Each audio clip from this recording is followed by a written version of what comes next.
Dengan mempelajari Sirah Nabawiyah, maka makin menambah kecintaan kepadanya. Semoga yang subscribe juga dimudahkan jalannya menuju surga. Silahkan tekan tombol like supaya postingan ini semakin tersebar. Dan tulis doa serta hajat pemirsa di kolom komentar.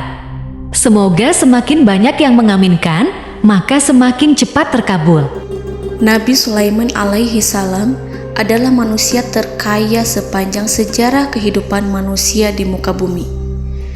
Dalam beberapa kitab suci seperti Al-Quran, Alkitab, dan Injil, Nabi Sulaiman alaihi salam dijelaskan sebagai manusia terkaya yang pernah hidup di muka bumi. Tidak ada satupun manusia yang bisa mengalahkan total kekayaannya hingga hari kiamat tiba. Para arkeolog telah menemukan situs peninggalan sejarah Islam yang mengungkap total kekayaan Nabi Sulaiman alaihi salam.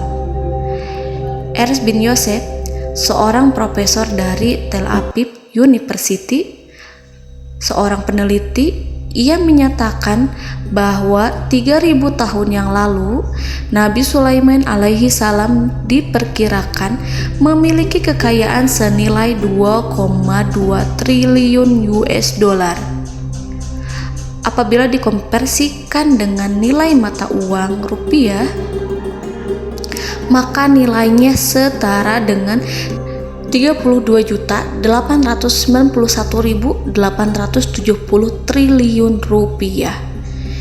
Nilai itu berkali-kali lipat lebih banyak dari total kekayaan negara Indonesia yang hanya mencapai 11.454 triliun per 30 Desember 2021. Nabi Sulaiman alaihi salam memiliki beberapa mukjizat.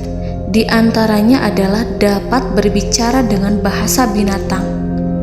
Beliau dapat memerintah mereka untuk melakukan sesuatu. Beliau juga dapat mengendalikan besar kecilnya tekanan angin dan dapat mengatur ke arah mana angin akan berhembus. Sehingga dengan itu Nabi Sulaiman dapat memanfaatkan angin sebagai kendaraannya dan juga kendaraan tentaranya. Nabi Sulaiman juga bisa melunakkan besi dan membentuknya menjadi pakaian perang yang anti tusukan senjata tajam. Nabi Sulaiman juga memimpin para jin. Mereka tunduk dan patuh pada perintah Nabi Sulaiman alaihi salam. Tidak hanya setan, iblis laknatullah yang merupakan makhluk pembangkang dapat dibuat tunduk bertekuk lutut pada perintah-perintah Nabi Sulaiman. Nabi Sulaiman bisa melakukan teleportasi, yaitu berpindah dari suatu tempat ke tempat yang lain dalam waktu singkat.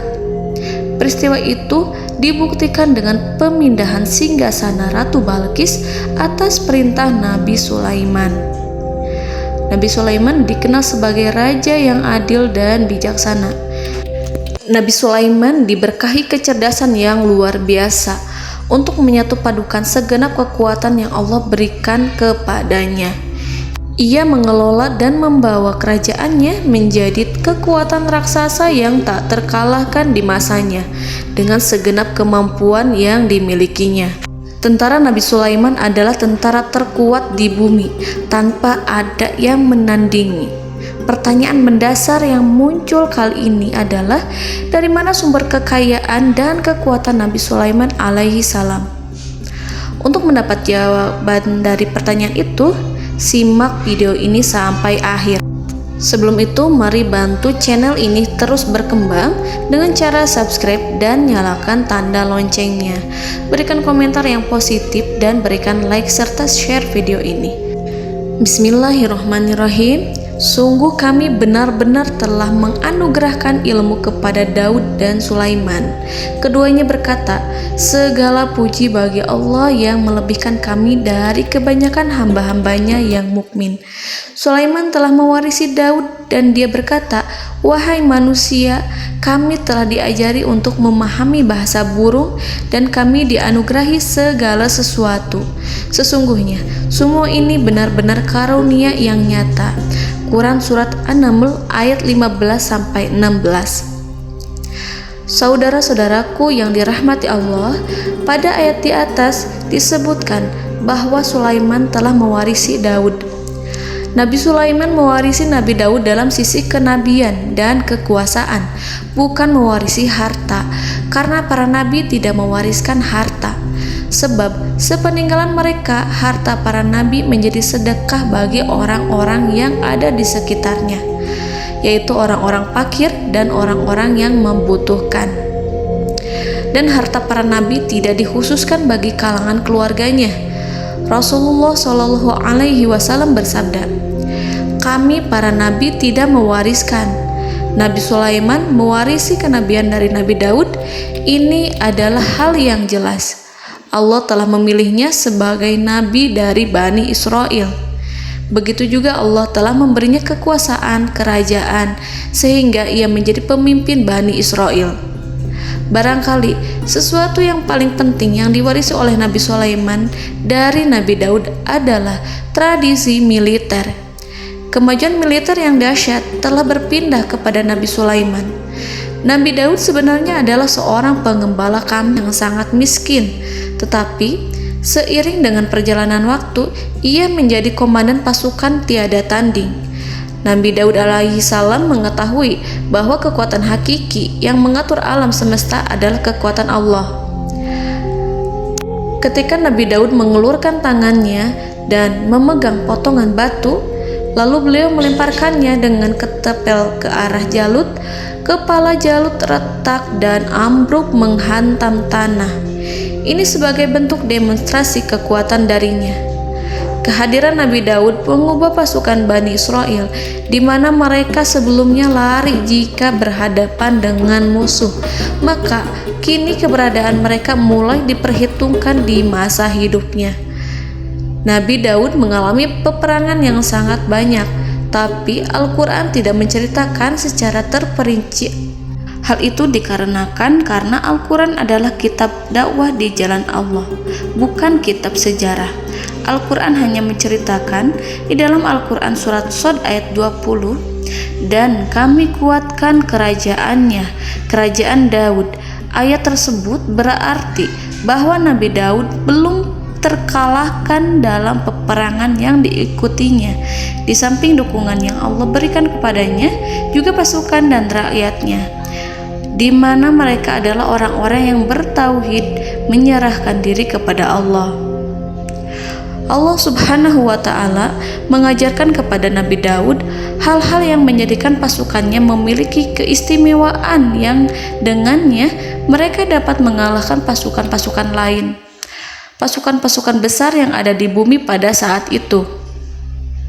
Allah Subhanahu wa Ta'ala berfirman dalam surat Saba ayat 10, "Dan kami telah melunakkan besi untuknya." Baju besi mungkin akan menjadi masalah dalam benak kita. Ketika orang-orang yang berperang, baju besi cukup mengganggu gerakan mereka.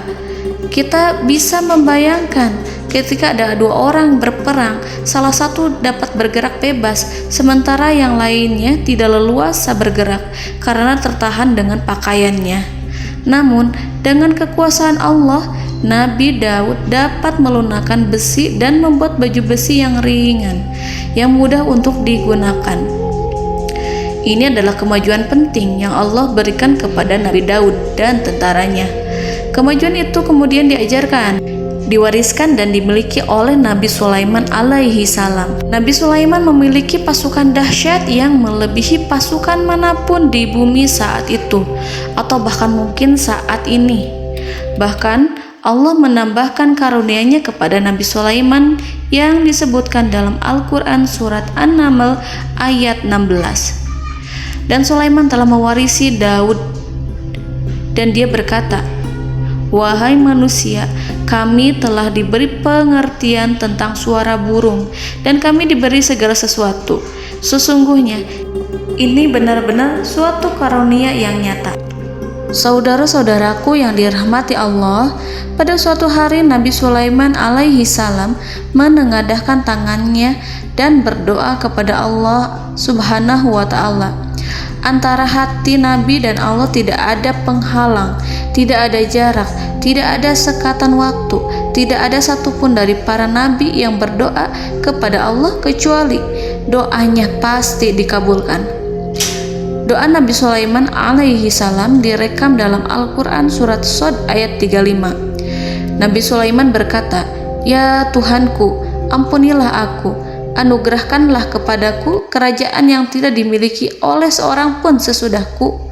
Nabi Sulaiman menginginkan dari Allah sesuatu kerajaan yang belum pernah diperoleh oleh siapapun setelahnya.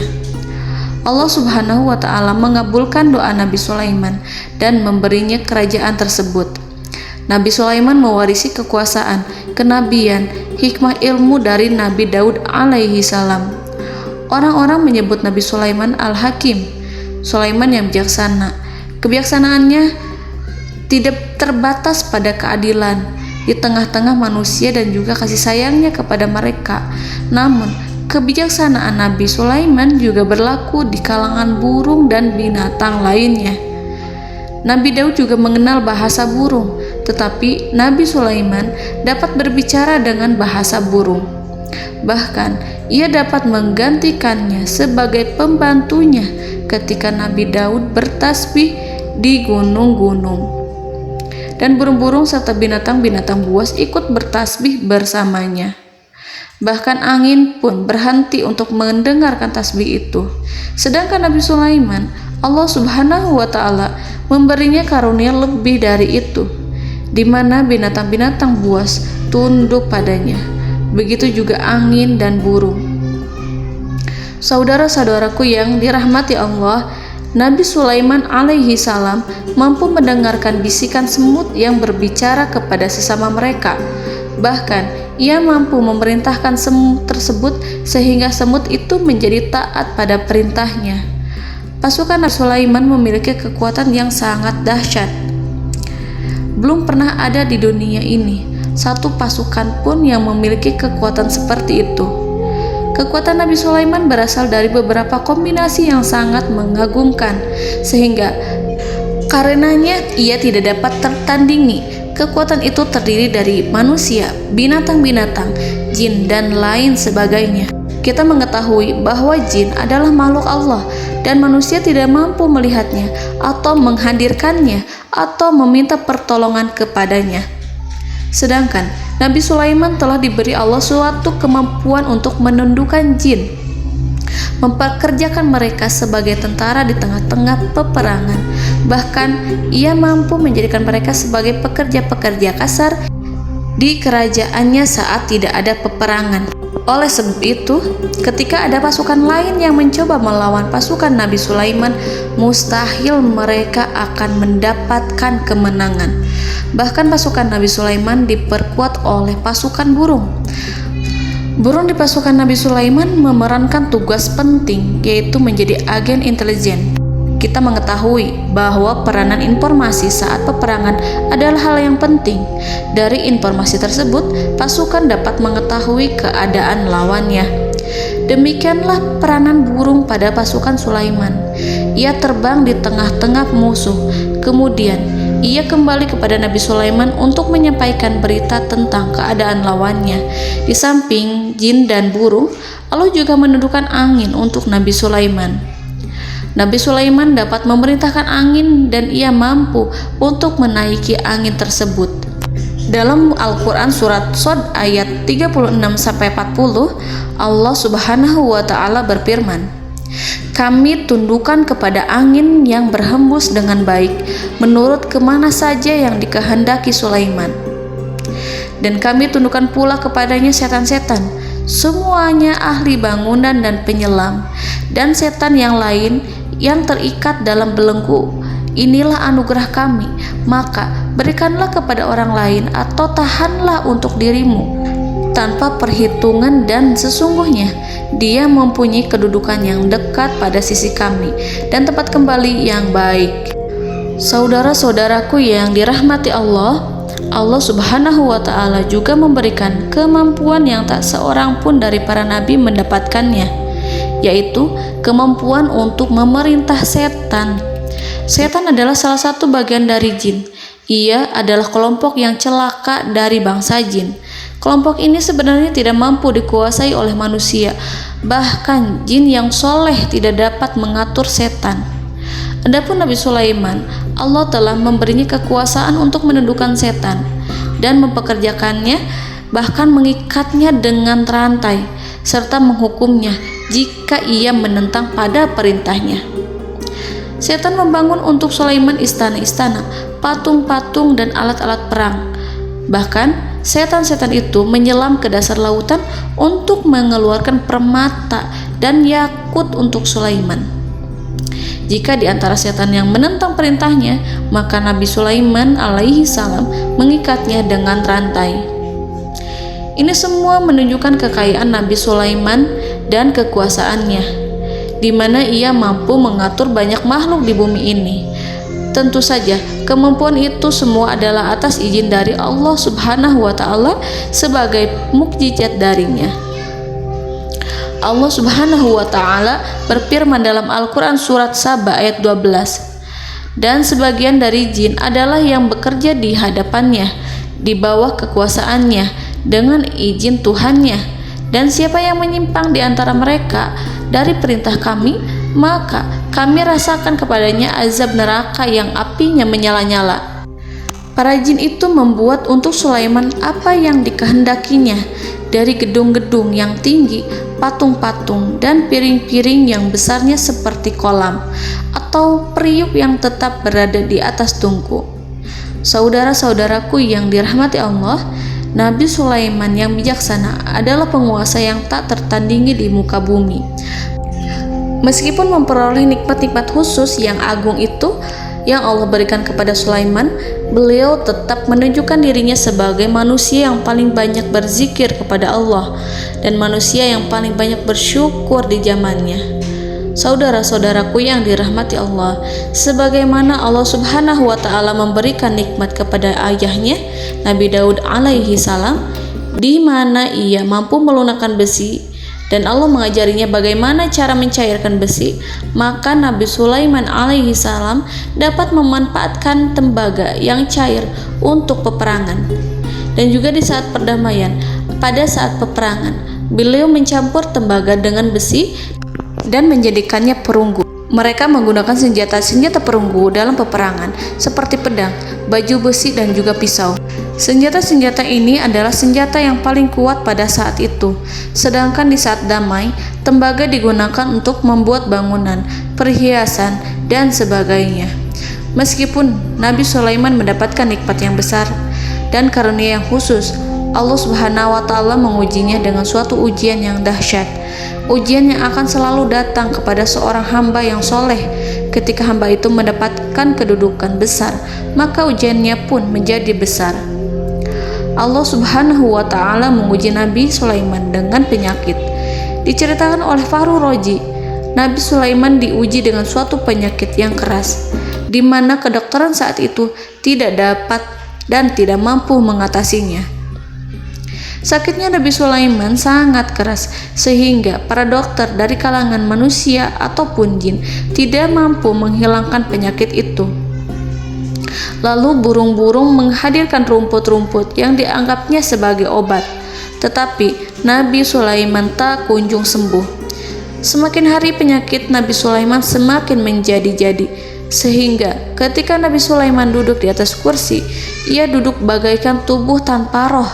Seakan-akan ia mati karena saking kerasnya penyakit yang dideritanya. Sakit yang diderita oleh Nabi Sulaiman alaihi salam berlangsung sangat lama. Namun Nabi Sulaiman tidak henti-hentinya berzikir. Ia meminta kesembuhan kepada Allah serta beristighfar pada Allah dan mengungkapkan rasa cinta kepadanya. Selesailah ujian Allah terhadap hambanya Nabi Sulaiman. Beliau pun sembuh. Nabi Sulaiman merasakan kembali kesehatannya setelah ia mengetahui segala kejayaan dan segala kekuasaan serta segala kebesarannya tidak lagi mampu menghilangkan penyakit yang dideritanya kecuali jika Allah menghendaki.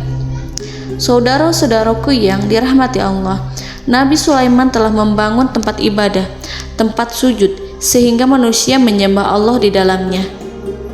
Orang-orang yang membangunnya berjumlah puluhan ribu orang. Tentu setiap kelompok dari mereka memiliki pekerjaan masing-masing.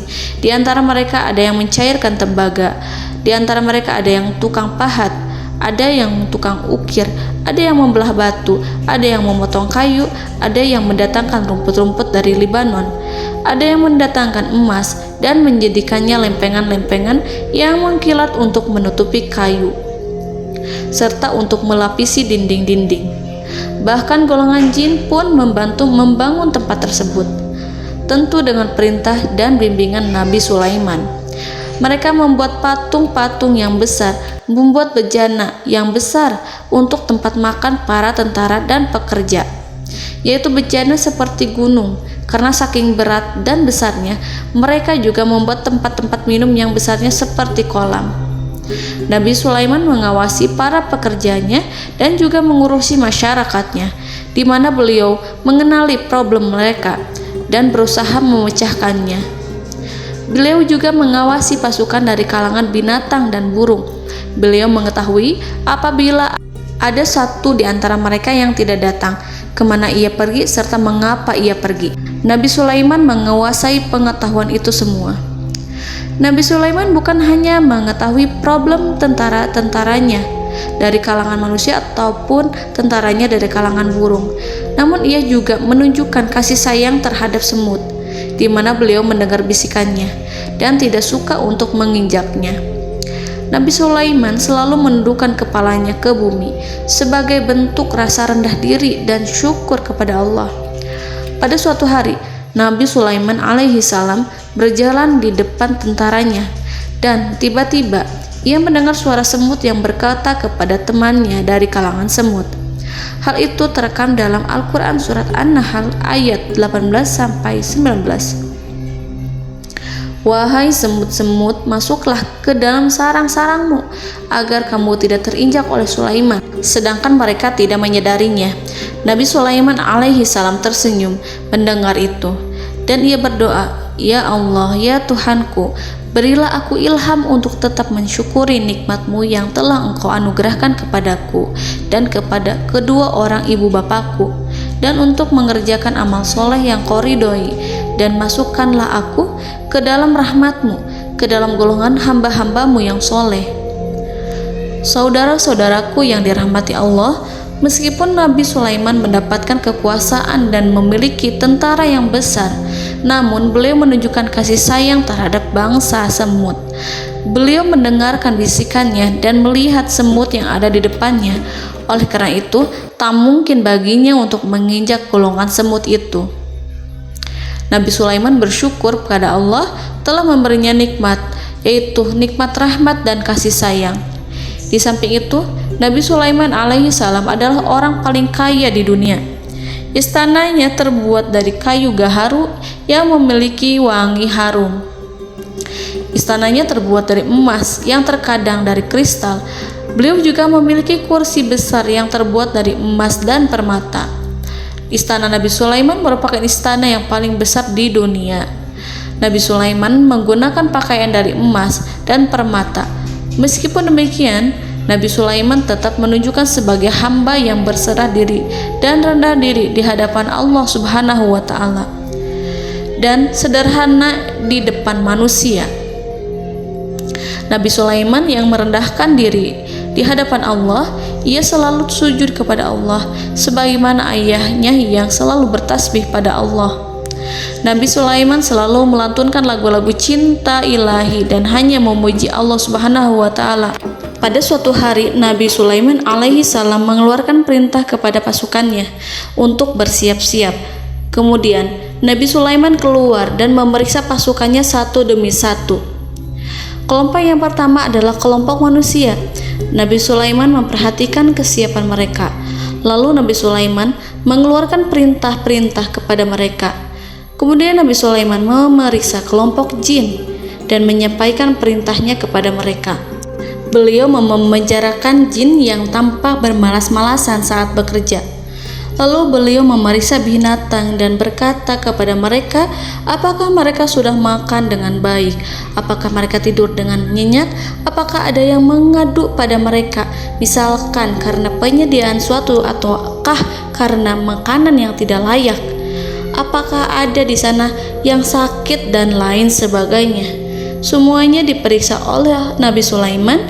Ketika Nabi Sulaiman merasa puas dengan semuanya, Nabi Sulaiman memasuki tenda tempat berkumpulnya para burung. Nabi Sulaiman alaihissalam kemudian memasuki tenda tersebut, mengamati keadaan di sekitarnya, sehingga beliau mengetahui bahwa ada satu burung yang tidak hadir, yaitu burung hudhud. Nabi Sulaiman berkata yang diabadikan dalam Quran surat An-Naml ayat 20. Mengapa aku tidak melihat burung hudhud? Burung-burung yang lain tampak terdiam sebagai penghormatan, dan mereka mendengarkan apa yang akan dikatakan pemimpin mereka. Nabi Sulaiman mengarahkan pandangannya pada semua burung dan tidak menemukan burung hudhud di antara mereka. Tak seekor burung pun yang mengetahui keberadaannya. Burung hudhud absen pada apel wajib kali ini. Nabi Sulaiman mulai menampakkan kemarahannya. Tiba-tiba, seekor burung kecil memberanikan diri untuk berkata kepada Nabi Sulaiman, "Wahai Nabi yang mulia, seharusnya hudhud ada bersamaku kemarin untuk melaksanakan tugas penyelidikan. Ia adalah pemimpin misi, namun burung hudhud belum datang. Oleh karena itu aku tidak pergi bersamanya." Burung itu tampak gemetar. Nabi Sulaiman mengetahui bahwa hudhud tidak hadir dan tak seorang pun mengetahui kemana ia pergi. Burung hudhud pergi tanpa izin terlebih dahulu. Dalam keadaan marah, Nabi Sulaiman berkata, "Sungguh aku benar-benar akan mengazabnya dengan azab yang sangat keras atau benar-benar menyembelihnya, kecuali jika ia benar-benar datang kepadaku dengan alasan yang jelas." Kawanan burung-burung yang mengetahui bahwa Nabi Sulaiman sedang marah dan telah menetapkan untuk menyiksa burung hudhud atau menyembelihnya atau justru memaafkannya dengan syarat ia datang dengan membawa alasan yang dapat menyelamatkannya, atau dengan kata lain, burung hudhud dapat memastikan bahwa ia melaksanakan tugas yang penting. Nabi Sulaiman menunjukkan kemarahan yang besar sehingga siapapun akan merasa takut kepada Nabi Sulaiman yang marah. Seekor burung tampak gemetar, ketakutan melihat kemarahan Nabi Sulaiman. Lalu beliau mengulurkan tangannya ke burung itu dan memegang-megang kepalanya, sehingga burung itu pun merasa tenang dan rasa takutnya hilang. Nabi Sulaiman kemudian pergi dari tempat burung tersebut. Nabi Sulaiman masih memikirkan keadaan burung hudhud. Seharusnya burung hudhud menjadi bagian penting dari badan intelijen. Apakah ia pergi untuk menyingkap suatu, atau apakah ia pergi hanya untuk bermain-main? Nabi Sulaiman telah memperhatikan dan mengetahui bahwa burung hudhud adalah seekor burung yang cerdik dan juga fasih berbicara. Terkadang Nabi Sulaiman mendapati burung hudhud sedang bermain-main dan menunda-nunda pekerjaannya. Namun ketika Nabi Sulaiman melihatnya, burung hudhud memahami bahwa perbuatannya tidak benar. Oleh karena itu, ia tidak boleh menyampur adukan antara waktu serius dan waktu bermain. Tidak lama setelah itu, burung hudhud tiba di tempat para burung. Burung-burung yang lain berkata kepadanya, "Wahai hudhud, pergilah engkau ke tempat Nabi Sulaiman. Jika ia mengetahui bahwa engkau telah sampai, jiwamu benar-benar terancam." Mendengar itu, burung hudhud segera beranjak. Ia terbang menemui Nabi Sulaiman. Pada waktu itu, Nabi Sulaiman sedang duduk bersama tentaranya yang lain. Burung hudhud berdiri. Ia telah merencanakan untuk memulai pembicaraan dengan Nabi Sulaiman sebelum Nabi Sulaiman bertanya kepadanya kemana dia pergi. Ini sebagai bukti bahwa hudhud telah melaksanakan suatu tugas yang penting. Dalam surat An-Nahl ayat 22, burung hudhud, "Aku telah mengetahui sesuatu yang kamu belum mengetahuinya, dan kubawa kepadamu dari negeri Saba suatu berita penting yang diyakini." Seakan-akan burung hudhud hendak berkata, "Aku adalah hudhud yang miskin, tapi Aku mengetahui apa yang tidak engkau ketahui, dan aku telah datang kepadamu dari kerajaan Saba dengan membawa berita yang sangat penting. Nabi Sulaiman tampak terdiam menunggu Hudhud menyelesaikan kisahnya. Dalam surat An-Naml ayat 23-24, burung Hudhud berkata, "Sesungguhnya aku menjumpai seorang wanita yang memerintah mereka. Dia dianugerahi segala sesuatu serta mempunyai singgasana yang besar. Aku mendapati dia dan kaumnya menyembah matahari selain Allah. Dan setan-setan telah menjadikan mereka memandang indah perbuatan-perbuatan mereka, lalu menghalangi mereka dari jalan Allah, sehingga mereka tidak mendapat petunjuk." Burung Hudhud diam. Nabi Sulaiman merasa bahwa Hudhud menunjukkan kepasihan lisannya. Nabi Sulaiman berkata dalam Quran surat An-Nahl ayat 27 sambil menunjukkan senyum manisnya. Nabi Sulaiman berkata, "Akan kami lihat apakah kamu benar wahai Hudhud, ataukah kamu termasuk orang-orang yang berdusta." Seakan-akan burung Hudhud ingin mengatakan, "Aku tidak berbohong, wahai Nabi yang mulia." Namun diamnya Sulaiman membuat takut sehingga burung Hudhud terdiam.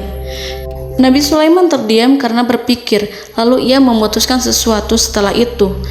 Beliau melihat kepada lainnya dan meminta secari kertas dan pena. Nabi Sulaiman menulis surat yang singkat dan menyerahkan kepada Hudhud serta memerintahkan kepadanya seperti yang dikatakan dalam Quran surat An-Nahl ayat 28. "Pergilah dengan membawa suratku ini, lalu jatuhkanlah kepada mereka, kemudian berpalinglah dari mereka, lalu perhatikanlah apa yang mereka bicarakan." Al-Quranul Karim hanya menceritakan dalam Al-Quran surat An-Naml bagaimana perginya Hudhud dan bagaimana ia menyerahkan surat itu. Lalu Al-Quran langsung menyebut keadaan kerajaan Balqis yang saat itu sedang membaca surat di depan para pembesar kerajaan dan para menterinya. Dalam Quran surat An-Naml ayat 29-31, berkatalah Balqis, "Wahai pembesar-pembesar, sesungguhnya telah dijatuhkan kepadaku sebuah surat yang mulia. Sesungguhnya surat ini dari Sulaiman, dan sesungguhnya isinya dengan menyebut nama Allah yang Maha Pengasih lagi Maha Penyayang, bahwa janganlah kalian berlaku sombong terhadapku dan datanglah kepadaku sebagai orang-orang yang berserah diri."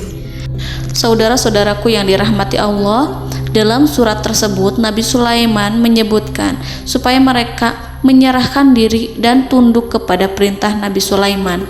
Nabi Sulaiman memerintahkan agar mereka meninggalkan penyembahan terhadap matahari. Nabi Sulaiman tidak mempersoalkan akidah mereka dan tidak memuaskan mereka dengan apapun. Nabi Sulaiman hanya memerintahkan bahwa ia berada di atas kebenaran. Bukankah ia didukung kekuatan yang berlandaskan keyakinan yang dimilikinya? Nabi Sulaiman hanya memerintahkan mereka agar tunduk dan patuh kepadanya. Ratu Sabak menyampaikan surat tersebut di tengah-tengah kaumnya. Dalam Quran surat An-Naml ayat 32 dijelaskan, "Dan berkatalah Balqis, wahai para pembesar, berilah aku pertimbangan dalam urusanku ini. Aku tidak pernah memutuskan sesuatu persoalan sebelum kamu berada dalam majelisku." Saudara-saudaraku yang dirahmati Allah, para pembesar istana Balqis menentang surat tersebut. Isi surat itu membangkitkan kesombongan kaum Saba, di mana mereka merasa lebih kuat. Mereka mengetahui bahwa di sana ada seorang yang mencoba menentang mereka dan mengisyaratkan peperangan kepada mereka. Lalu ia meminta kepada mereka untuk memenuhi syarat-syaratnya sebelum terjadinya peperangan dan kekalahan. Dalam surat An-Nahl ayat 33, mereka menjawab, "Kita adalah orang yang memiliki kekuatan dan juga memiliki keberanian yang sangat besar dalam peperangan, dan keputusan berada di tanganmu, wahai ratuku. Maka pertimbangkanlah apa yang akan kamu perintahkan." Saudara-saudaraku yang dirahmati Allah, para pembesar kaum Saba seakan ingin berkata, "Kita siap untuk melaksanakan perang." Tampaknya ratu itu memiliki kebijakan yang lebih baik dari pembesar kaumnya. Surat Sulaiman itu membuatnya berpikir lebih jernih dan lebih berhati-hati. Ia berusaha sebisa mungkin menghindari peperangan. ratu itu berpikir dalam tempo yang lama. Nama Sulaiman tidak diketahuinya dan ia pun belum pernah mendengarnya. Oleh karena itu, Ratu kaum Saba tidak mampu mengetahui dan mendeteksi seberapa besar kekuatan Nabi Sulaiman. Boleh jadi Nabi Sulaiman memiliki kekuatan yang dahsyat, sehingga ia mampu memerangi kekuasaannya dan mengalahkannya. Kemudian Ratu memperhatikan apa yang ada di sekelilingnya. Ia melihat kemajuan masyarakatnya dan juga kekayaannya. Barangkali ia mengira bahwa Nabi Sulaiman iri terhadap kemajuan dan kekayaannya itu, sehingga Nabi Sulaiman ingin menyerangnya. Setelah mempertimbangkan isi surat Nabi Sulaiman dengan cermat, Ratu Saba memilih untuk tidak bersikap ceroboh dan bodoh. Ratu lebih suka untuk menggunakan bahasa kelembutan. Ia mengirim kepada Nabi Sulaiman suatu hadiah yang besar. Ratu mengira bahwa Nabi Sulaiman seorang yang ambisius, yang boleh jadi ia telah mendengar tentang kekayaan kerajaan Saba. Para utusan pergi dengan membawa hadiah dari Ratu Saba. Ratu berharap agar mereka dapat memasuki kerajaan Nabi Sulaiman dan akan mengetahui kondisi kerajaannya. Saat mereka pulang, Ratu ingin mendengar secara langsung dari mereka tentang bagaimana keadaan kaum Nabi Sulaiman dan pasukannya. Setelah mendapatkan informasi yang cukup, maka Ratu Balqis dapat membuat sesuatu keputusan yang tepat. Ratu menyembunyikan apa yang terlintas dalam pikirannya, lalu ia berbicara kepada pembesar istananya bahwa ia dapat menyingkap niat jahat Raja Sulaiman melalui cara mengirimkan hadiah kepadanya. Ratu lebih memilih cara tersebut dan menunggu reaksi dari Nabi Sulaiman. Ratu berhasil memuaskan para pembesar istana dan untuk sementara ia menghilangkan ide untuk berperang. Karena para raja jika menyerang suatu desa, maka pemimpin desa tersebut adalah orang yang paling banyak mendapatkan kehinaan. Akhirnya, para pembesar kaumnya merasa puas dengan pikiran Ratu Balqis. Saudara-saudaraku yang dirahmati Allah, dalam surat An-Naml ayat 34-35 dijelaskan, Ratu Balqis berkata, "Sesungguhnya raja-raja apabila memasuki suatu negeri, niscaya mereka akan membinasakannya dan menjadikan penduduknya yang mulia menjadi hina. Dan demikian pula lah yang akan mereka perbuat. Dan sesungguhnya aku akan mengirim utusan kepada mereka dengan membawa hadiah, dan aku akan menunggu apa yang akan dibawa kembali oleh utusan itu." Kemudian sampailah hadiah dari Ratu Balqis kepada Nabi Sulaiman. Para intelijen Nabi Sulaiman memberitahunya bahwa utusan Balqis datang dengan membawa hadiah. Nabi Sulaiman langsung mengetahui bahwa Ratu Balqis itu sengaja mengirim orang-orangnya untuk mengetahui atau untuk mendapatkan informasi tentang kekuatannya. Lalu setelah itu ia akan mengambil keputusan atau mengambil sikap kepada kerajaan Sulaiman. Nabi Sulaiman segera memanggil semua pasukannya untuk berkumpul. Utusan Balqis segera memasuki istana Nabi yang dipenuhi dengan pasukan yang besar bersenjata. Melihat itu, utusan Ratu Balqis tercengang dan terkejut ketika mereka melihat kekayaan yang mereka bawa tidak ada apa-apanya dibandingkan dengan kerajaan Nabi Sulaiman. Hadiah mereka tampak tidak berarti. Emas yang mereka bawa tampak tidak memiliki makna saat mereka memasuki istana Nabi Sulaiman yang terbuat dari kayu-kayu pohon gaharu yang mengeluarkan bau yang harum serta dihiasi dengan emas permata. Para utusan Ratu Balqis berdiri bersama Nabi Sulaiman dan menyaksikan bagaimana Nabi Sulaiman mengendalikan pasukannya. Kemudian mereka mulai berpikir tentang kekuatan dan kualitas pasukan Nabi Sulaiman. Betapa kagetnya mereka ketika melihat di tengah-tengah pasukan itu terdapat singa, burung, dan tentara dari kalangan manusia yang mampu terbang. Mereka pun sadar bahwa mereka di hadapan pasukan yang tiada tandingannya. Selesailah demonstrasi pasukan Nabi Sulaiman. Kemudian para utusan ratu dipersilahkan maju ke tempat hidangan makanan. Para utusan itu sangat terkejut ketika melihat berbagai macam makanan dari penjuru dunia ada di depannya. dan di antara makanan itu terdapat pula makanan yang biasa ditemukan di negeri mereka. Tetapi mereka melihat bahwa makanan itu memiliki rasa yang lebih istimewa. Selain itu, piring-piring yang ada di depan mereka dan dijadikan tempat makan tersebut terbuat dari emas, dan mereka dilayani oleh laki-laki yang berhias dengan emas. Di meja makan itu terdapat burung, ikan laut, dan berbagai macam daging yang mereka tidak mampu lagi membedakan daging apa itu. Nabi Sulaiman tidak makan bersama mereka, tapi beliau makan dengan menggunakan piring yang terbuat dari kayu. Beliau memakan roti yang kering yang dicampur dengan minyak. Inilah makanan yang dipilih Nabi Sulaiman. Makan bersama mereka dalam keadaan diam, mereka merasa kehadiran Nabi Sulaiman menciptakan suatu wibawa yang luar biasa. Selesai perjamuan itu, lalu dengan sangat malu mereka menyerahkan hadiah dari Ratu Balqis kepada Nabi Sulaiman. Hadiah itu berupa emas yang bagi mereka hadiah itu sangat bernilai tinggi. Tapi di sini hadiah itu tampak kecil di hadapan kekayaan-kekayaan Nabi Sulaiman yang sangat mengagumkan.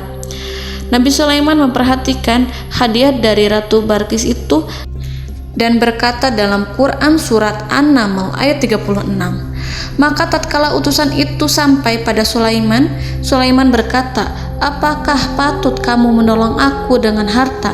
Maka apa yang diberikan Allah kepadaku lebih baik daripada apa yang diberikannya kepadamu. Tetapi kamu merasa bangga dengan hadiahmu." Saudara-saudaraku, Raja Sulaiman menyingkap dengan kata-katanya yang singkat itu penolakannya terhadap hadiah mereka. Ia memberitahu utusan itu bahwa ia tidak menerima hadiah tersebut.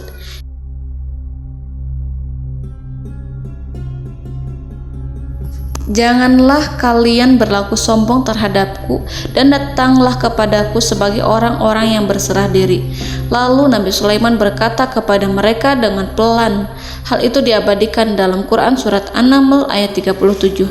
"Kembalilah kepada mereka, sungguh kami akan mendatangi mereka dengan bala tentara yang mereka tidak kuasa melawannya, dan pasti kami akan mengusir mereka dari negeri itu, yaitu negeri Saba, dengan terhina, dan mereka akan menjadi tawanan-tawanan yang hina." Saudara-saudaraku yang dirahmati Allah, Nabi Sulaiman kemudian meninggalkan para utusan ratu setelah terlebih dahulu mengancam mereka. Para utusan itu berharap agar Nabi Sulaiman mau menunggu kunjungan Ratu Balqis yang akan membawa misi perdamaian. Akhirnya sampailah para utusan Ratu Balqis ke negeri Saba.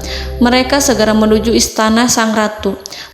Mereka memberitahu bahwa negeri mereka sedang ada di ujung tanduk. Mereka menceritakan kepada ratu tentang kekuatan Nabi Sulaiman dan tidak mungkin bagi mereka mampu melawannya. Mereka meyakinkan Ratu Balqis bahwa ia harus mengunjunginya dan melihat sendiri bagaimana kebesaran kerajaan Nabi Sulaiman. Kemudian ratu menyiapkan dirinya untuk pergi menuju kerajaan Nabi Sulaiman. Nabi Sulaiman duduk di kursi kerajaan di tengah-tengah para pembesarnya dan para menterinya serta para komandan pasukannya. Beliau berpikir tentang sosok Ratu Balqis. Nabi Sulaiman mengetahui bahwa Ratu Balqis menuju tempatnya. Balqis dikelilingi rasa takut. Nabi Sulaiman berpikir sejenak tentang bagaimana matahari disembah. Ia memikirkan bagaimana informasi yang diterima oleh intelijennya tentang kemajuan kerajaan Balqis dalam bidang kesenian dan ilmu pengetahuan. Nabi Sulaiman bertanya kepada dirinya sendiri, apakah kemajuan menjadi penghalang untuk mengetahui kebenaran? Apakah ratu itu senang dengan kekuatan yang dicapainya? Dan ia membayangkan bahwa kekuatannya adalah segalanya. Dengan kemajuan yang dimilikinya, Nabi Sulaiman ingin membuat kejutan agar ratu mengetahui bahwa Islam yang diyakini oleh Nabi Sulaiman adalah satu-satunya yang mampu mendatangkan kemajuan dan kekuatan yang hakiki, sehingga ia dapat membandingkan antara keyakinannya dalam menyembah matahari beserta kemajuan yang dicapainya dengan keyakinan Nabi Sulaiman beserta kemajuan yang diraihnya. Saudara-saudaraku yang dirahmati Allah, para mata-mata Nabi Sulaiman telah memberitahunya bahwa hal yang sangat disegani dan dikagumi oleh kaum Balkis adalah kerajaan Saba, yaitu singgasana Ratu Balkis. Singgasana itu terbuat dari emas dan batu delima. Singgasana tersebut dijaga oleh penjaga yang sangat disiplin, di mana mereka tidak pernah lalai sedikit pun. Oleh karena itu, sangat tepat apabila Nabi Sulaiman menghadirkan singgasananya di sini, di kerajaannya, sehingga ketika ratu tiba, maka ia dapat duduk di atasnya. Nabi Sulaiman ingin membuat kejutan kepadanya dan menunjukkan bahwa kemampuannya tersebut yang berlandaskan pada keislaman. Nabi Sulaiman melakukan yang demikian itu dengan harapan agar si ratu tunduk kepadanya. Ide itu terlintas dalam diri Nabi Sulaiman. Lalu ia mengangkat kepalanya dan menoleh kepada anak buahnya. Hal itu diabadikan dalam Quran surat An-Naml ayat 38. Wahai para pembesar, siapakah di antara kamu sekalian yang sanggup membawa singgasananya kepadaku sebelum mereka datang kepadaku sebagai orang-orang yang berserah diri? Saudara-saudaraku, perhatikanlah ungkapan pikiran Nabi Sulaiman tersebut. Semua pemikirannya berkisar tentang keislaman para penyembah matahari, tentang bagaimana beliau dapat memberikan petunjuk kepada mereka di jalan Allah. Yang pertama menjawab pertanyaan Nabi Sulaiman adalah jin Ifrit. Dalam Quran surat An-Naml ayat 39, berkatalah Ifrit yang cerdik dari golongan jin, aku akan datang kepadamu dengan membawa singgasana itu sebelum kamu berdiri dari tempat dudukmu. Sesungguhnya aku benar-benar kuat untuk membawanya, lagi dapat dipercaya. Nabi Sulaiman berdiri dari tempat duduknya setelah 1 atau 2 jam. Jin itu berjanji kepadanya untuk menghadirkan singgasana Balkis sebelum itu. Istana Nabi Sulaiman di Palestina, sedangkan istana Balkis terletak di Yaman. Antara singgasana tersebut dengan singgasana Nabi Sulaiman berjarak lebih dari ribuan mil. Barangkali pesawat yang cepat sekalipun yang kita kenal hari ini tidak akan mampu membawa dan mendatangkan istana itu dalam waktu 1 jam. Tetapi masalahnya di sini berhubung dengan kekuatan jin yang serba misterius, Nabi Sulaiman tidak mengomentari sedikit pun terhadap apa yang dikatakan oleh Ifrit. Nabi Sulaiman tapak menunggu tanggapan dari yang lain yang mampu menghadirkan singgasana Balkis yang lebih cepat dari jin Ifrit. Nabi Sulaiman menoleh kepada seorang di sana yang duduk di atas naungan. Hal itu diceritakan dalam Quran surat An-Naml ayat 40. Berkatalah seorang yang mempunyai ilmu dari Alkitab, aku akan membawa singgasana itu kepadamu sebelum matamu berkedip. Maka tatkala Sulaiman melihat singgasana itu terletak di hadapannya, ia pun berkata, ini termasuk karunia Tuhanku untuk memuji aku. Apakah aku akan bersyukur atau mengingkari nikmatnya? Dan barang siapa yang bersyukur, maka sesungguhnya dia bersyukur untuk kebaikan dirinya sendiri. Dan barang siapa yang ingkar, maka sesungguhnya Tuhanku maha kaya lagi maha mulia. Saudara-saudaraku, belum lama seorang yang mempunyai ilmu dari Alkitab menyatakan kalimatnya, sehingga singgasana itu tiba-tiba ada di depan Nabi Sulaiman yang mampu menghadirkan singgasana itu lebih cepat dari kedipan mata. Al-Quranul Karim tidak menyingkap kepribadian seorang yang menghadirkan singgasana itu. Al-Quran hanya menggarisi bahwa orang itu mempunyai ilmu dari Alkitab. Al-Quran tidak menjelaskan kepada kita apakah ia seorang malaikat ataukah manusia ataukah jin. Al-Quran sengaja tidak menyingkap informasi tersebut. Saudara-saudaraku yang dirahmati Allah, setelah melihat singgasana itu, Nabi Sulaiman bersyukur kepada Allah. Ia mulai memperhatikan singgasana sang ratu. Singgasana tersebut merupakan simbol pembangunan dan juga kemajuan, tetapi tampaknya ia hanya sesuatu yang biasa saja jika dibandingkan dengan kekuasaan dan kebesaran ciptaan yang dibuat oleh manusia dan jin di kalangan istana Nabi Sulaiman. Nabi Sulaiman memikirkan dalam tempo yang lama singgasana Ratu Balkis itu. Kemudian beliau memerintahkan agar singgasana itu diperbaiki, sehingga saat Ratu Balkis datang, Nabi Sulaiman akan mengujinya apakah Ratu Balkis dapat mengenali singgasananya ataukah tidak. Dalam Al-Quran surat An-Naml ayat 41, Nabi Sulaiman berkata, "Ubahlah baginya singgasananya, maka kita akan melihat apakah dia mengenal ataukah dia termasuk orang-orang yang tidak mengenalnya." Saudara-saudaraku yang dirahmati Allah, Nabi Sulaiman memerintahkan agar dibangun istana yang akan digunakan untuk menyambut Ratu Balqis. Nabi Sulaiman memilih tempat di laut dan ia memerintahkan agar dibangun suatu istana di mana sebagian besar terdiri dari air laut. Nabi Sulaiman memerintahkan agar lantainya itu terbuat dari kaca yang tebal dan kuat, sehingga orang-orang yang berjalan di atas istana itu akan dapat melihat di bawahnya ada ikan-ikan yang berwarna-warni yang berenang-renang ke sana kemari, dan mereka akan melihat rumput-rumput laut yang bergerak-gerak. Akhirnya, selesailah pembangunan istana itu. Saking bersihnya kaca lantainya sehingga tampak di sana tidak ada kaca. Burung hudhud memberitahu Nabi Sulaiman bahwa Ratu Balqis telah sampai di dekat kerajaannya. Kemudian Ratu Balqis datang. Al-Quran tidak menyebutkan keadaan Nabi Sulaiman saat menyambut Balqis, namun Al-Quran menunjukkan dua sikap Ratu Balqis ketika pertama kali datang. Yang pertama, bagaimana sikap Ratu Balqis ketika pertama kali melihat singgasananya yang datang mendahuluinya, padahal ia telah meninggalkan pengawalnya untuk setia menjaga singgasana itu. Keadaan kedua adalah keadaan ketika di depan istana yang dibangun untuk menyambut Ratu Balqis. Istana itu penuh dengan permata dan banyak ikan berenang di bawahnya. Dalam Quran surat An-Naml ayat 42 dijelaskan, dan ketika Balqis datang, ditanyakanlah kepadanya, "Serupa inikah singgasanamu?" Balqis menjawab, "Seakan-akan singgasana ini adalah singgasanaku. Kami telah diberi pengetahuan sebelumnya dan kami adalah orang-orang yang berserah diri." Saudara-saudaraku, pada dialek di atas, Balqis melihat singgasananya dan ia tercengang saat mengetahui bahwa itu adalah singgasana miliknya.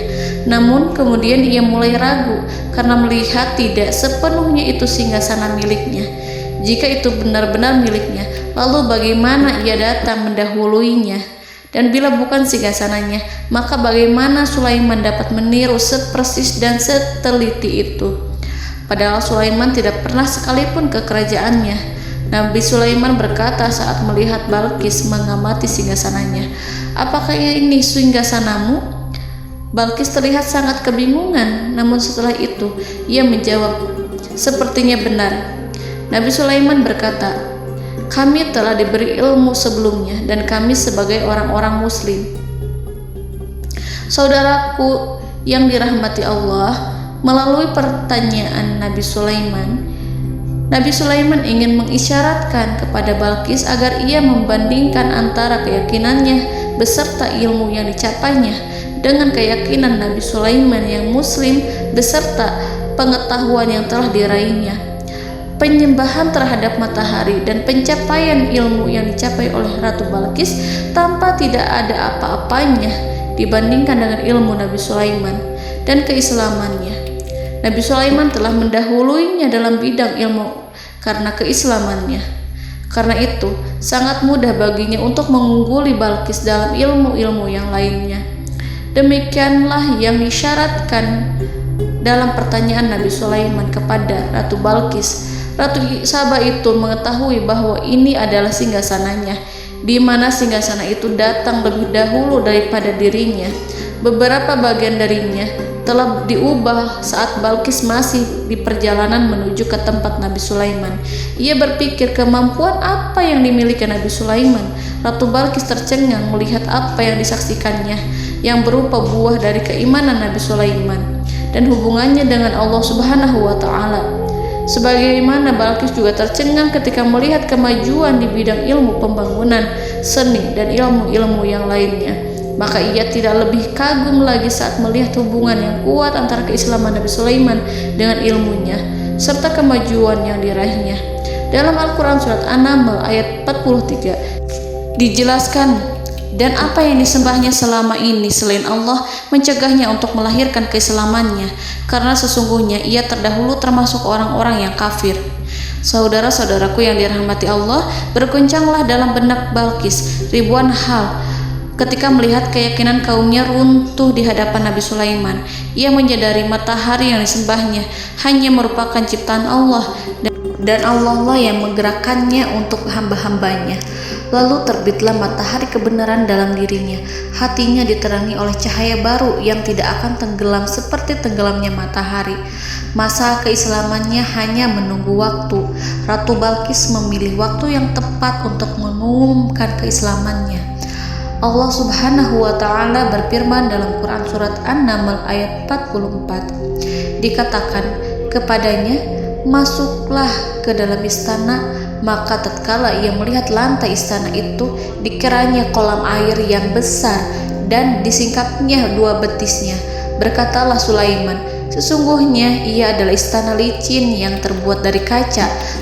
Berkatalah Balqis, wahai Tuhanku, sesungguhnya aku telah berbuat zalim terhadap diriku, dan aku berserah diri bersama Sulaiman kepada Allah Tuhan semesta alam.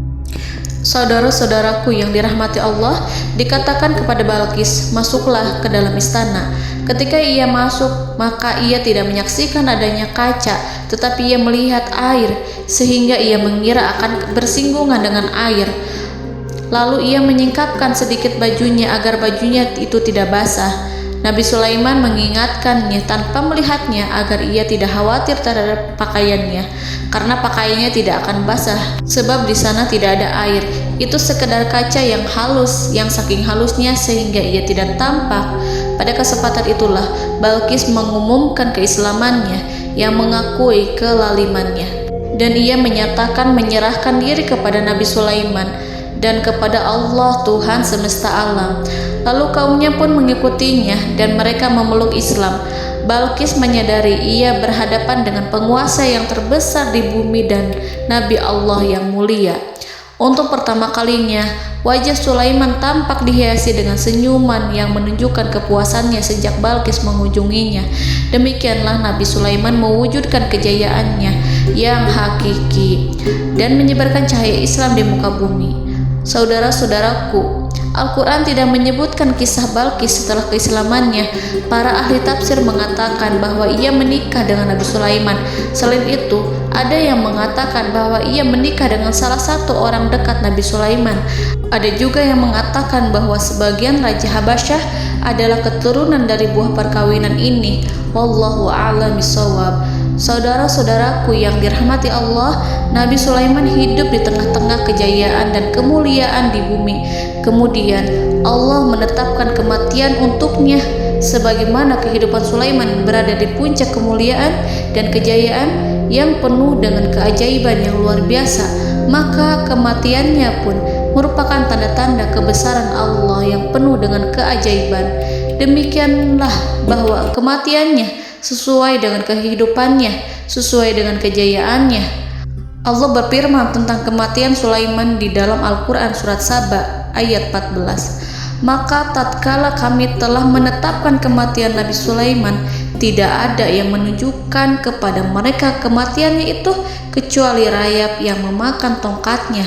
Maka tatkala ia telah tersungkur, tahulah jin bahwa kalau sekiranya mereka mengetahui yang gaib, tentulah mereka tidak akan tetap dalam siksa yang menghinakan. Saudara-saudaraku, kemampuan Nabi Sulaiman untuk menundukkan jin dan mempekerjakan mereka serta hubungan mereka dengan semua itu menimbulkan fitnah di tengah-tengah manusia dalam hal tertentu. Kematian Nabi Sulaiman merupakan batasan jawaban terhadap fitnah ini. Kami tidak mengetahui siapa yang mengklaim bahwa jin mengetahui hal yang gaib. Apakah itu setan yang terkutuk, atau jin yang bodoh, atau manusia yang tertipu? Kami tidak mengetahui siapa yang bertanggung jawab terhadap tersebarnya isu yang keliru ini. Yang kita ketahui adalah bahwa hal tersebut adalah mempengaruhi sebagian manusia dan jin. Barangkali manusia berkata kepada diri mereka, selama jin melakukan perbuatan yang luar biasa ini, maka apa gerangan yang menjadikan mereka tidak mengetahui hal yang gaib itu? Manusia itu lupa bahwa kunci kegaiban berada di tangan Allah. masalah ilmu gaib tidak akan mampu dikuasai oleh jin dan manusia. Hanya Dia yang mengetahuinya, dan manusia diberitahu hanya sedikit sekali.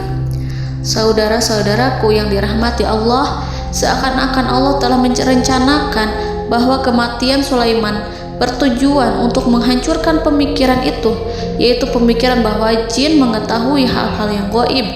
Jin bekerja untuk Nabi Sulaiman selama beliau hidup, dan tatkala beliau meninggal, maka tugas mereka menjadi bebas.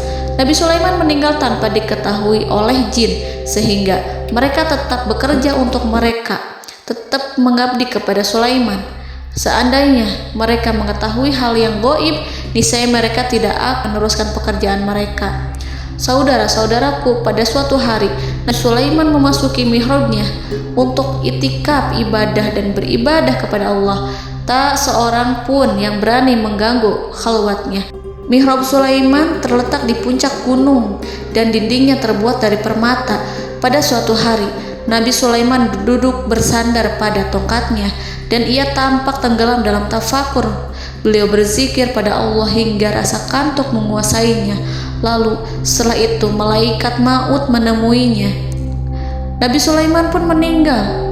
Beliau bersandar kepada tongkatnya. Jin melihatnya dan mengira bahwa beliau sedang sholat, sehingga mereka pun terus melanjutkan pekerjaannya. Berlalulah hari demi hari yang panjang. Datanglah rayap, yaitu semut kecil yang memakan kayu. Hewan itu mulai memakan tongkat Nabi Sulaiman. Rayap itu tampak lapar. Sebagian dari tongkat Nabi Sulaiman dimakan beberapa hari oleh rayap itu. Ketika yang dimakannya semakin bertambah, maka tongkat itu pun menjadi rusak dan kemudian jatuh dari tangan Nabi Sulaiman alaihi salam. Tubuh mulia itu kehilangan keseimbangan dan kemudian jatuh terhempas di bumi.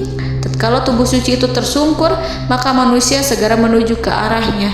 Mereka menyadari dan mengetahui bahwa Nabi Sulaiman telah meninggal dalam waktu yang lama. Jin menyadari bahwa mereka tidak mengetahui hal yang gaib, dan manusia pun mengetahui hakikat ini. Seandainya jin mengetahui hal yang gaib, niscaya ia tidak akan meneruskan siksa yang hina. Mereka tidak akan bekerja kepada Sulaiman.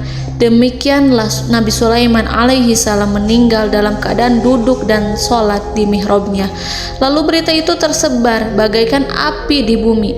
Manusia, burung, dan binatang buas mengantarkan jenazah Nabi Sulaiman. Sekawanan burung tampak sedih dan menangis. Semua makhluk bersedih. Akhirnya tak seorang pun mengetahui bahasa burung di bumi. Meninggallah seorang yang memahami pembicaraan burung, binatang-binatang, jin, dan lain sebagainya. Burung-burung itu berkata, betapa beratnya kehidupan di tengah orang-orang yang tidak mengetahui pembicaraan kita. Allahu a'lam.